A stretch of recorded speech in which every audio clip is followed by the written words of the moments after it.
In today's lesson, we looked back at the different versions of the evening news that you all watched on Monday night, Newsnight, Channel 4, ITV and Channel 5, and looked at the running order and the content of those, which were treated very differently to different types of audiences.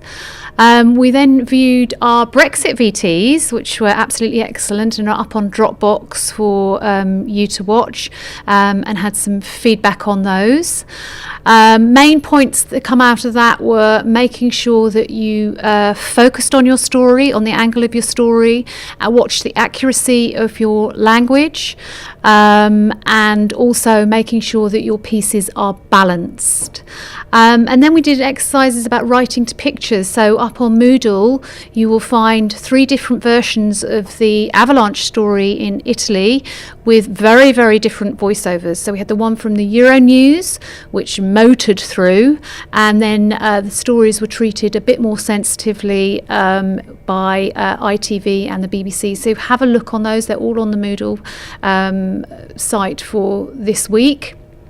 But the main point is watch your rushes back, watch your raw footage back before you start writing. Watching and listening to your pictures and allowing the pictures to dictate your written script.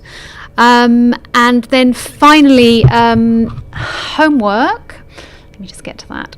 Homework was a Brexit blog, so post up onto your website what I learned as a journalist as part of the filming exercise that we went down to Westminster, including some of the feedback that you can follow up with your team, and then writing a better Brexit voiceover.